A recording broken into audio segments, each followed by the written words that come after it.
Hey, bien encore. Bienvenue dans Lire pour mieux vivre avec J-Mag.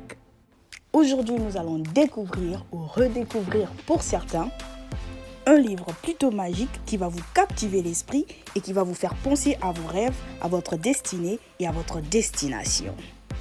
L'Alchimiste. Ce livre est un vrai régal, un bonheur et c'est l'un de mes favoris d'ailleurs. L'Alchimiste. Un livre premièrement publié en 1988 en langue portugaise par le Brésilien Paulo Coelho, un sage du temps moderne qui a su captiver des milliers d'esprits avec 100 romans. Ce livre a été traduit en plus d'une centaine de langues et demeure encore l'un des best-sellers jusqu'à nos jours. Mais avant que je ne poursuive, abonnez-vous si vous ne l'avez pas encore fait, likez et dites-moi ce que vous en pensez en commentaire et partagez avec vos proches. Alors ce livre nous raconte les aventures d'un jeune berger au nom de Santiago. À la base, Santiago, sous l'influence de ses parents, était destiné à devenir un prêtre. Mais un jour, pris de courage et rempli d'ambition, il dit à son père « Je ne veux pas devenir prêtre, mais je veux plutôt voyager et voir le monde. » Alors son père lui dit « Fiston, si tu veux voyager, il te faut devenir berger, car ce sont les seuls qui ont ce privilège de faire le tour du monde. » L'idée lui plut et sous la bénédiction de son père, Santiago devint ainsi un berger. Étant berger, il vit une vie plutôt épanouie et paisible. Il voyage de temps en temps, découvre le monde, rencontre de nouvelles personnes et surtout apprend beaucoup de leçons de vie juste en observant ses brebis. Il s'attache pleinement à son mode de vie et à sa routine, mais compte un jour se poser pour pouvoir se marier à la fille d'un marchand qu'il a un jour rencontré dans une certaine ville.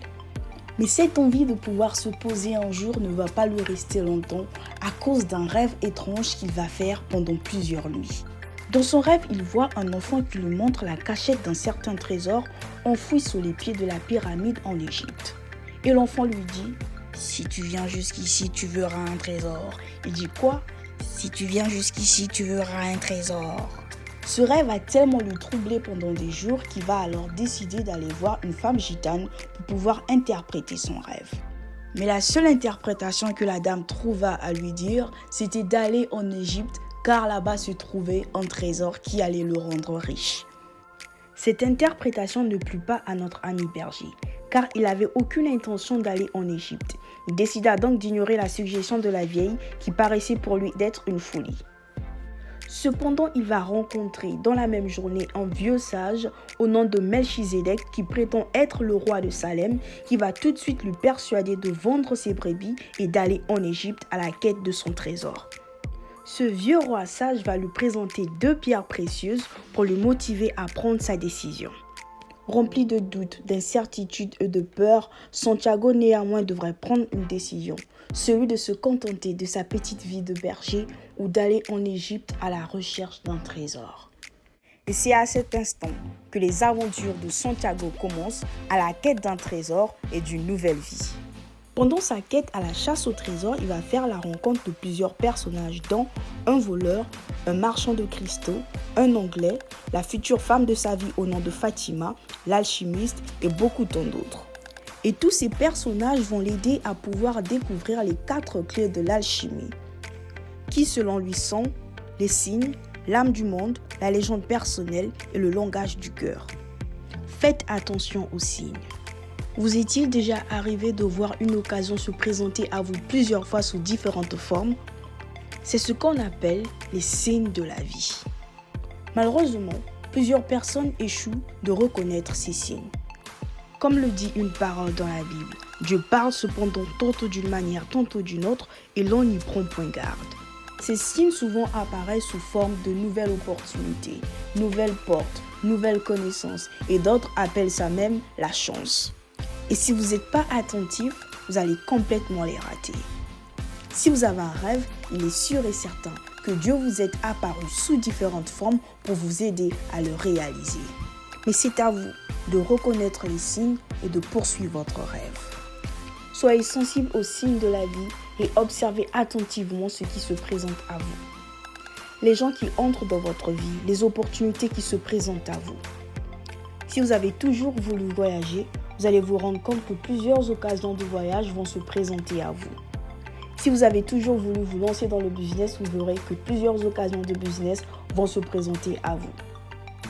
Une fois que vous seriez mis en quête de votre rêve, vous verrez des signes que vous n'avez jamais vus.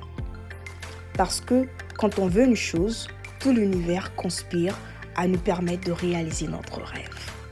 Et donc, si vous voulez vraiment de quelque chose, vous allez finir par l'obtenir.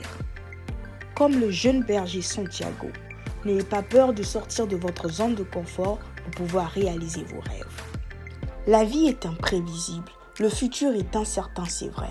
Mais comme on dit, celui qui tente rien n'a rien. Alors levez-vous et poursuivez vos rêves. À partir du moment que vous vous fixez des objectifs, que vous avez une vision claire de votre projet et que vous vous en donnez des moyens, vous pouvez dire avec fierté que vous avez décidé de vivre votre propre légende personnelle. Poursuivre un rêve, c'est risqué, c'est effrayant et surtout, on n'a aucune garantie qu'on va le réaliser. Mais pourtant, c'est la possibilité de réaliser un rêve qui rend la vie intéressante. Si vous voulez donner un sens à votre vie, poursuivez vos rêves. Plusieurs personnes prétendent avoir des ambitions ou des rêves, mais pourtant ils font rien pour les réaliser.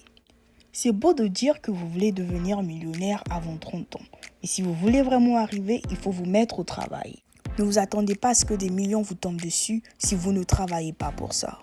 Ça fait des années que vous dites que vous voulez devenir entrepreneur, mais pourtant vous ne suivez aucune formation, vous ne lisez aucun livre, vous ne côtoyez aucun entrepreneur. Mais comment souhaitez-vous devenir un entrepreneur si vous n'avez aucune connaissance là-dessus? Rien ne changera dans votre vie si vous ne changez pas. Alors, éduquez-vous sur votre domaine. Assistez aux séminaires, lisez des livres, côtoyez des gens qui ont fait ce que vous voulez faire. Si vous faites cela, vous verrez que vous allez attirer à vous toutes ces opportunités que vous avez toujours rêvé. À la quête de votre rêve, vous allez sûrement rencontrer l'échec en cours de chemin. Ne laissez pas cela vous déstabiliser, car l'échec fait partie d'une étape au succès. Face à l'échec, vous pouvez décider d'être une victime des circonstances ou un vainqueur des opportunités. Souvent, nous parlons des hommes comme Steve Jobs, Beethoven, Nelson Mandela, toutes ces personnes qui ont eu à accomplir des grandes choses et qui ont changé le monde d'une façon ou d'une autre. On les admire tellement qu'on veut un jour les ressembler.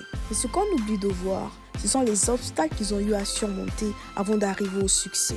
Steve Jobs, par exemple, avait été viré de sa propre compagnie à l'âge de 30 ans. Beethoven, lui, avait été complètement sourd lors de la composition de ses plus grands chefs-d'œuvre. Et Nelson Mandela a dû passer 27 ans en prison avant de devenir président de l'Afrique du Sud. Vous allez rencontrer des obstacles à la poursuite de votre rêve, mais ne vous laissez pas décourager. Tout se trouve entre vos mains et vous seul avez le pouvoir de décider. Décidez d'être le maître de votre destin et de poursuivre vos ambitions. Ne soyez pas comme Jonas qui voulait fuir l'appel de Dieu. Embrassez plutôt vos rêves et vivez votre légende personnelle. L'alchimiste, comme l'évoque le titre, le livre nous fait un portrait de l'alchimie qui est l'art de transformer des métaux en or. Relié à l'histoire de Santiago, c'est l'art de transformer votre vie en or. Ou encore l'art de trouver votre trésor ou simplement l'art de réaliser votre rêve. En ouvrant ce livre, vous aurez l'impression que l'auteur vous prend par la main et vous transporte avec lui dans le monde de Santiago. Ensemble, vous allez apprendre des leçons de vie. Vous allez vous retrouver face à vous-même et vous poser cette question. Est-ce que je veux vivre une vie de regret ou plutôt une vie de progrès?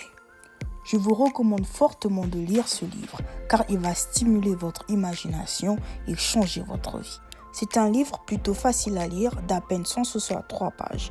Mais si lire c'est pas votre truc, optez plutôt pour la version audio. Je mettrai un lien pour vous sur la description. Merci d'avoir regardé la vidéo.